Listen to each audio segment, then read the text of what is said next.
CYC is a free channel, presents the Word of God for everyone. Your support will help us to continue the mission. Visit our website, cycnow.com. Even $1 will make a difference.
Remember the Lord in the day of your youth. Ecclesiastes 12:11.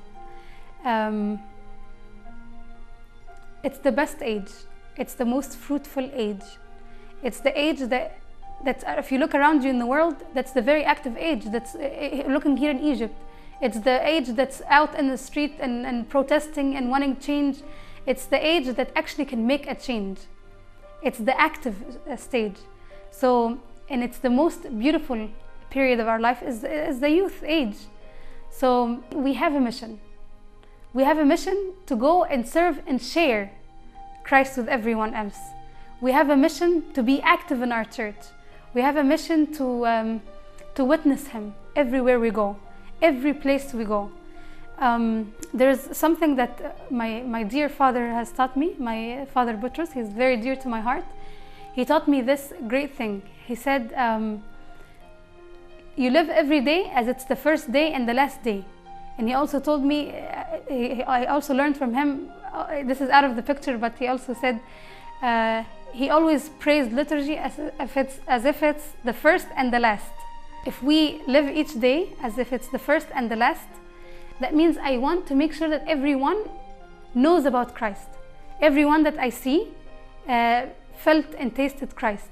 Take the chance as if today is the last day. I might not see that person again. Today is the last day. If I don't serve God today, when am I going to serve Him? Don't say tomorrow, because you don't know if tomorrow is going to come. So if you don't serve Him right now, if you don't taste Him right now, if you don't experience Him right now, don't tell me tomorrow, because you don't know. People are dying every day. There is no age for death. So we need to go out and serve today. Today is your first day. Go out and serve. And serve as if it's your last day. So give your fullest in service. Serve with being faithful. Be faithful in your service. If I die now, anyone is up to dying. We never know. So if I die now and I go meet Christ, am I going to hear Him say, good and faithful servant, well done? Well done about what? What did you do? How did you serve me? How did you share me? How did you tell other people about me? How did you tell others? He's all over the Bible. He said, go and tell other people. Go and share me. Go and witness me. Go, go, go, go. Where did you go? Did you go to your next door neighbor? Did you go to your school? Did you go to your work? Did you share Christ that's inside of your heart? Did you share what He did to you? Did you share how amazing and the amazing miracles He's doing with you? For you to be breathing right now, that's a miracle. Did you share that? Did you thank Him about that? Did you think about that? There's people right now who are having difficulty breathing. There's people I know that are right now having difficulty breathing. If we are not the lamps and the lights to the world, if we're not the salt to the world, when else are we going to be the salt? When else are we going to be the light to the world? You don't have to go abroad to serve God. You don't have to go on a mission trip to serve God. You can serve God right here, right now, wherever you're at. You can serve God in many different ways.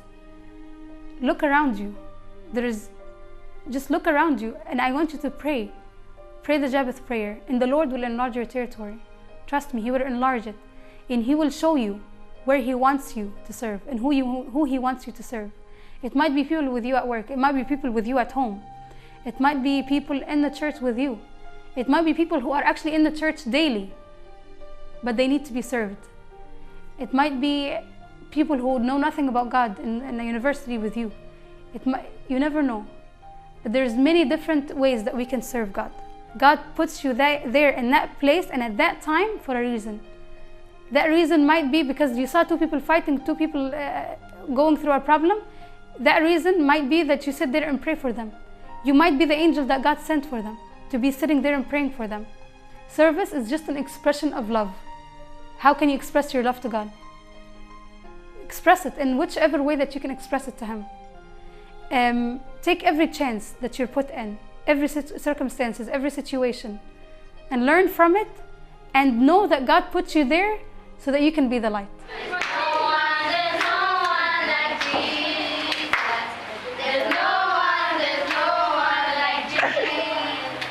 Cruz.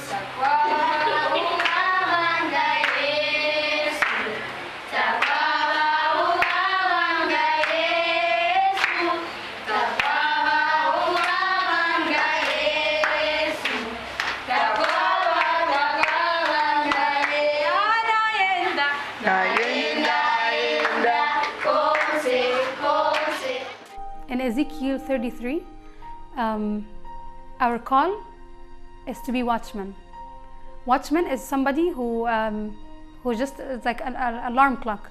There's a Bible study meeting, let's go guys. There's a youth meeting, let's go guys. There's a service meeting, let's go. There's a liturgy, let's go. So you're just being a watchman, just like an alarm to let other people know that there's these things going on.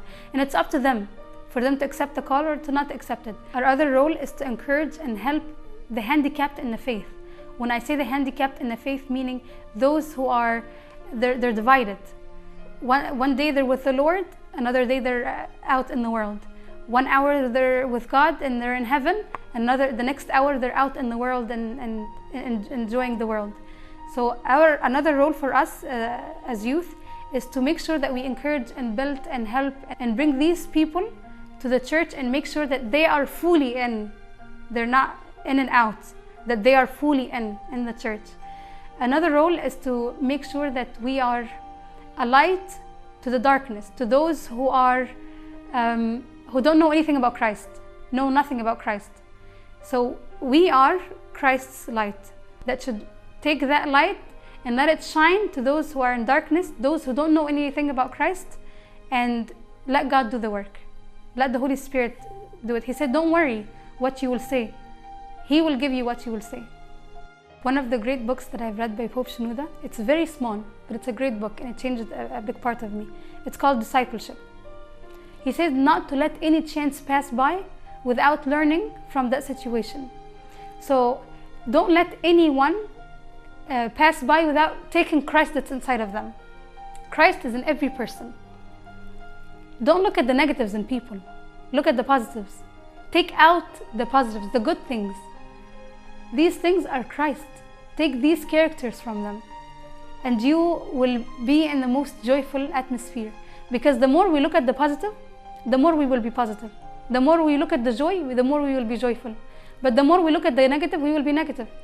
So if I look at you right now and say, no, you're a sinful person, you have done in such and such and such and such, what gain is it to me? It has put me down. But if I look at you and look at Christ in your beautiful smile, look at Christ in your beautiful loving heart, look at Christ in your amazing giving, I will be joyful, I will be happy.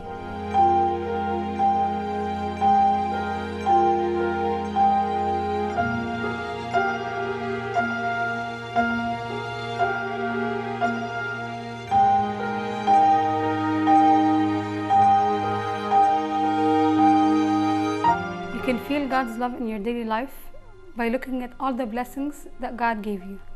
Look around you. You will find many things that God gave you in your life.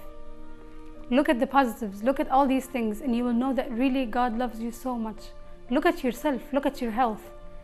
Look at your organs that are all functioning. Look at your breathing. Look at the new chance that He gave you. By you waking up in the morning, that's another chance that He gave you to repent and return and to live with Him.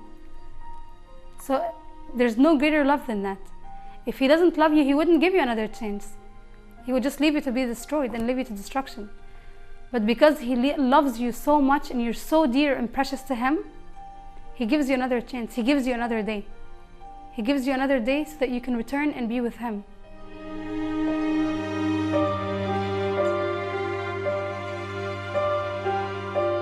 God reveals Himself to you daily in everything around you.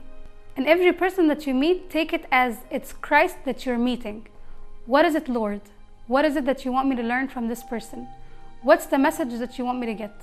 If you're at work, if you're at school, if you're at church, wherever you are, take the chance in the place you're in and try to take it as God put me in here because He wants to speak something very loud to me here. Take that and learn from that situation. Learn from the situation and learn from the people. And learn from the materials around. Learn from the environment. If you wake up in the morning and you tell Him, Lord, I want to see you today. Trust me, He will not let you go without letting you see Him today. But you have to open your heart. You have to open your eyes. You have to be willing to hear Him because He speaks and He speaks very loud. But it's us. We're the ones who do this to our ears and are not willing to listen to Him. Who do this to our eyes. We're not willing to see you. We don't want to see you. And then we come at the end and we say, no, God doesn't love me. God doesn't reveal Himself to me. No, that's not true.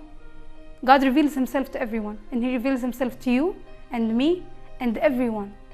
I just sit there and meditate sometimes and try to look and see how amazing God is in His creation.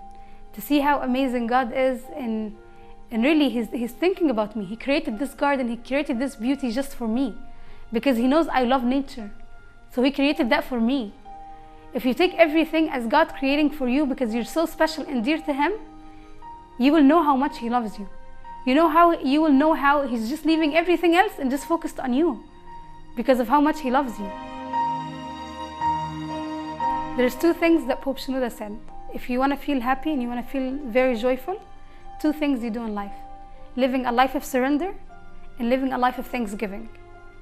A life of surrender, leaving everything in God's hand, and God will control and take care of everything, and living a life of thanksgiving, being thankful for everything. Looking at everything around you and all the positives and all the pleasant blessings that God blessed you with, and being thankful for it. And go and serve somebody else, go make somebody happy, and you will be very happy. You will be very joyful. You will look at the problem in a totally different way. You will look at it as it's not worth it. I just learned something yesterday from Mama Maggie. She said when we're looking up to heaven, when our focus and our goal and our eyes are just looking at heaven, we will forget about what's on earth. We will forget about earth itself. So let's focus on heaven. Let's focus in our waiting place. Let's focus in eternity. Let's focus in being with Christ and the angels and the saints and the prophets. Focus on Christ. Love Christ. Christ really loves you. And all He wants in return is for you to love Him back. All He wants is your love back. That's it. He wants you to be next to Him. He doesn't want anything else from you but your love. He wants your heart. That's what He wants. Jesus, I believe in you.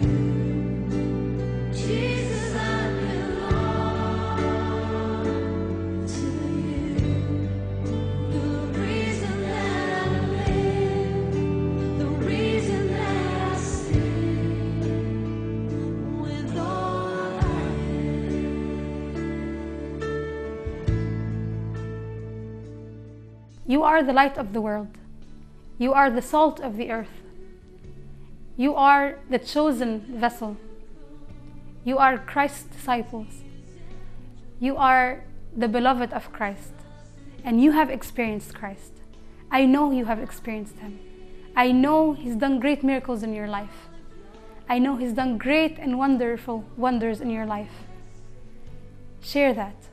It's your turn to share it. Declare. Don't be embarrassed. Don't be shy. Don't be shy to stand up and share Him wherever you're at. Stand up and share Christ. You have a mission. He loves you. He loves you so much and you're so dear to Him. Get out of your circle. Get out of your comfort zone. And be very proud. Be very strong and courageous to talk about the one you love. There's two ways that people are converted into Christianity or see Christ, it's either by a vision or that they see him in somebody else. Let that someone else be you. Let everyone see Christ in you and convert to Christianity because of you. Let everyone know the Lord because of you. Let your light so shine before men so that they may see your good works and glorify your Father who is in heaven. The Lord loves you so much and He's calling you. He's calling you to a special walk with Him. He's calling you to a beautiful journey with Him. Take it. Don't leave it. Take the walk. Take the call. Answer His call. Don't leave Him hanging. He's calling you to a beautiful journey with Him. Trust me. If you live a life of surrender, if you live a life of thanksgiving, you will live the most beautiful and joyful life, as Pope Shenouda said. God loves you so much. He loves you so, so, so, so much. Christ loves you, and He's longing for you. He's waiting for you, and He's doing great things in your life. He's doing great things, I repeat, in your life. And it's your chance now. Share Him. Share Him with everyone. Share that love. Share the love that He's given you. Share His love to you, to everyone. Because that's how they're going to see Him. They're going to see Him through you. They're not going to see Him through words that you just speak. They're going to see Him through you. Share His love. Christ truly loves you and is thinking about you.